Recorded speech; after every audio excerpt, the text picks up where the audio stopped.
नमस्कार, मी Gautam Kamble. GK. News मराठीमध्ये आपलं सर्वांचं स्वागत. तुम्ही पाहत आहात मराठवाड्याच्या कुशीतलं जी.के. न्यूज मराठी. आता घेऊ विविध क्षेत्रातील राजकीय, सामाजिक, आर्थिक, कृषी आणि क्रीडा व तसेच शैक्षणिक विषयी घडामोडींचा आढावा. चला तर वळूया पुढील बातमीकडे. आता बातमी आहे शासकीय योजनेची. पाहूया सविस्तर.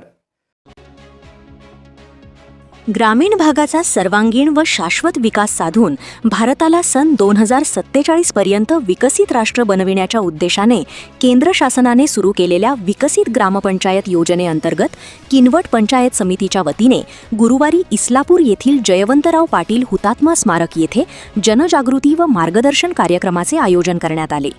कार्यक्रमाला किनवट पंचायत समितीच्या गटविकास अधिकारी जयश्री वाघमारे, सहाय्यक गटविकास अधिकारी पी.जी. वैष्णव, माजी सरपंच देविदास पळसपुरे, सरपंच प्रतिनिधी नारायण शिंगारे, ग्रामविकास अधिकारी शंकर यांच्यासह पंचायत समितीच्या विविध विभागांचे अधिकारी, कर्मचारी, रोजगार सेवक आणि परिसरातील नागरिक मोठ्या संख्येने उपस्थित होते. यावेळी गटविकास अधिकारी जयश्री वाघमारे यांनी विकसित भारत रोजगार व आजीविका हमी अभियानाची सविस्तर माहिती दिली. त्यांनी सांगितले की या अभियानाअंतर्गत रोजगार निर्मिती, शाश्वत उपजीविका, जलसुरक्षा, दर्जेदार पायाभूत सुविधा, पर्यावरण संरक्षण तसेच हवामान बदलाशी सुसंगत विकास कामांना प्राधान्य देण्यात आले आहे. प्रत्येक पात्र गरीब कुटुंबाला आर्थिक वर्षात 125 दिवसांचा रोजगार उपलब्ध करून देण्याची तरतूद करण्यात आली आहे.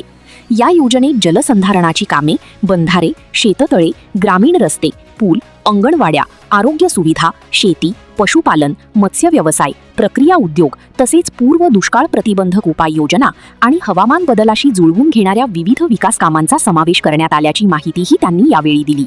Bureau report, GK. News, Kinwat, Nanded. सर्वप्रथम मी आपणास हे सांगू इच्छिते की अगोदरची राष्ट्रीय ग्रामीण रोजगार हमी योजना याचं रूपांतर पी.व्ही. रामजी विकसित भारत रोजगार व आजीविका हमी मिशन यामध्ये कन्वर्ट झालेला आहे. ह्या योजनेच्या शुभारंभ प्रसंगी आम्ही ग्रामपंचायत इस्लापूर येथे या योजनेचा शुभारंभ केलेला आहे. ह्या योजनेअंतर्गत यामध्ये वैयक्तिक लाभाच्या योजना आहेत आणि सार्वजनिक स्वरूपाची पण कामं आहेत. यामध्ये शेतकऱ्यांसाठी प्राधान्यानं आपण सिंचन विहिरी आहेत, सोबतच गुरांचे गोठे, कॅटल शेड,